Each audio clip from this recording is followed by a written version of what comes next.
Hello and welcome to my video on Budgeting for Beginners 2022. So I'm going to be talking you through today how you can get started with budgeting so that you can really build a good foundation for managing your finances this year. So welcome to the Looking After Your Pennies YouTube channel. My name is Charlotte Jessup and I'm a financial educator. It is my job through my various different platforms to teach you about managing money, budgeting, investing, pensions, making money, saving money, all of these different things.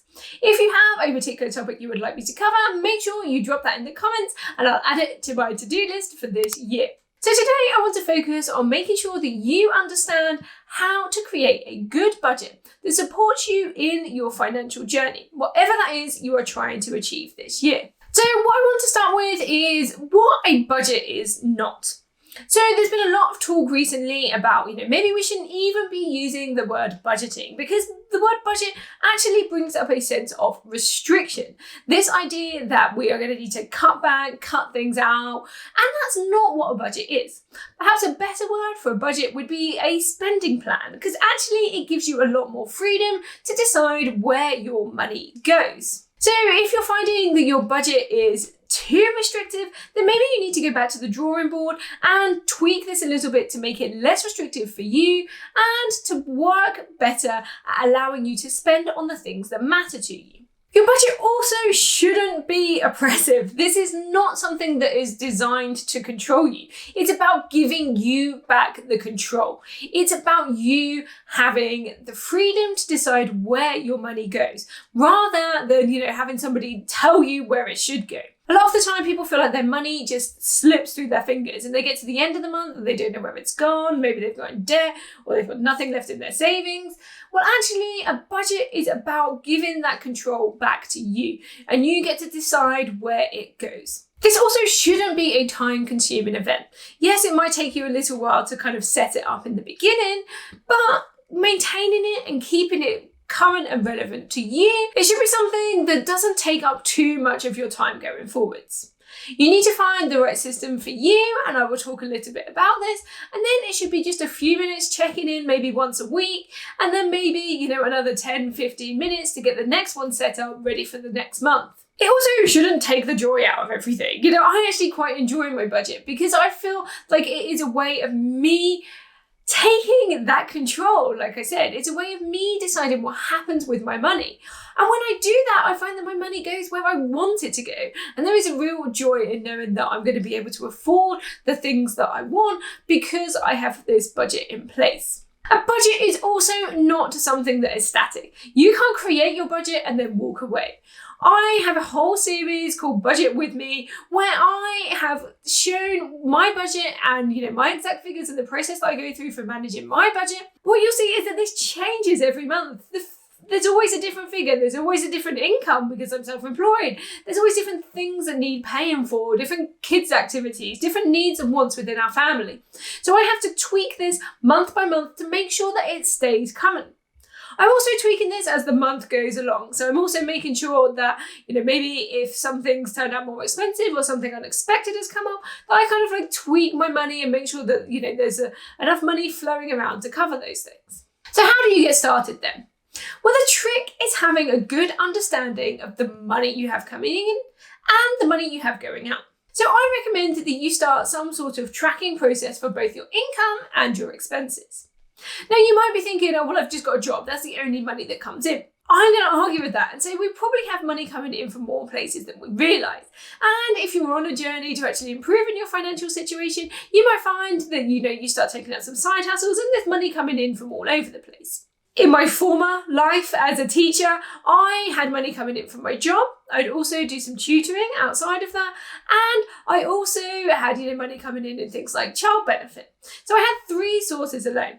It's also good to make sure that this money does come in and it's the right amount that you're expecting. You then also need to look at the money that is going out. And this is probably the most insightful because it tells you where your spending habits currently are.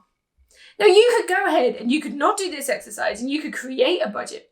And then you could realize that actually the budget you've created is nowhere near close to your current habits. If you want to use your budget as a transformative tool to actually move you to better money management habits, then you really need to start where you're at and then make little tweaks and little changes.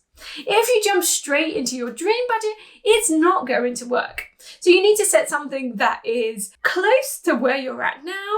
And then, in a month or two, you maybe tweak it, reduce the spending in some areas that bring you less joy and increase the spending in some areas that bring you more joy. Now, you can go about this process in a few different ways. The first way that you can do this is you can grab a notebook, grab the Notes app on your phone and just record your spending as you go. So this needs to include things like your bills, even if they're paid automatically, and then your day-to-day spending. So what you're spending on food, fuel, those trips out, days out, whatever it is you're doing, you need to be able to write that down. Now, the alternative to this is to do this retrospectively. So you could go back and you could look at things like your bank statements. You could go through your banking app and look at how it's categorized things. Some banking apps do this automatically for you. So they'll say you spend this much on food, you spend this much on entertainment. But I will urge you to go in and check that it has correctly, labeled particular spending.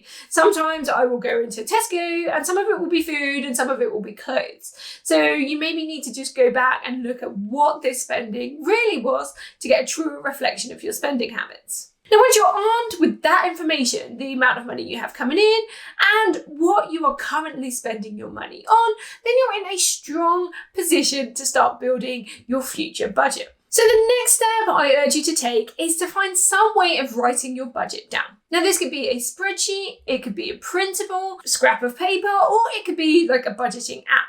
If you want a budget spreadsheet, I have a free version of this on my website. So please do check out the link in the description to sign up for that.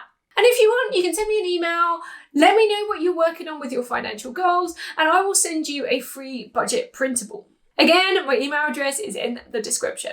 So then you can start filling in some of the basic things. So you might have a steady amount of money coming in. So that can go into the income section. You might have some fixed expenses. So, your mortgage, your rent, your electricity bill, your phone bill, these sorts of things that happen every month. We call these our fixed costs.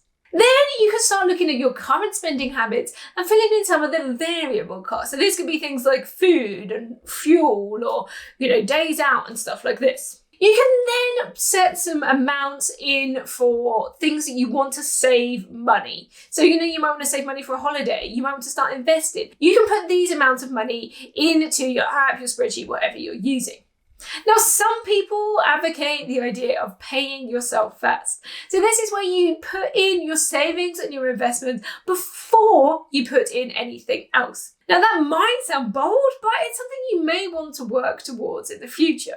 You can then start putting in some more of that fun money. So this could be something like, maybe just your days out spend, or it could be, your I want Starbucks coffee spend, or, anything that actually makes you quite excited. And I would urge you to make sure that you have an allocated amount of spend for your fun pot every month, whether you start this off at like £5 or you start it off at 100 or 200.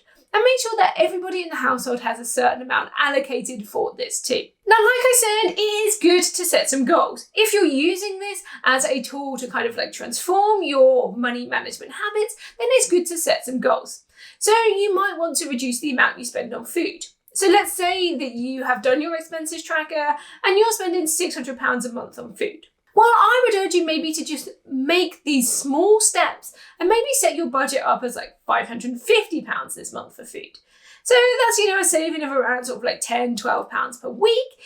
But that's just a small step that's going to get you closer to a bigger goal in the future. Now, another thing that I like to do with my budget is to have a bigger financial goal.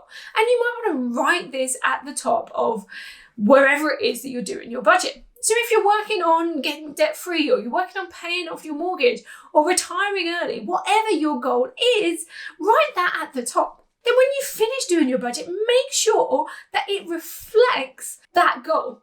Is there something in that budget that helps you achieve that goal?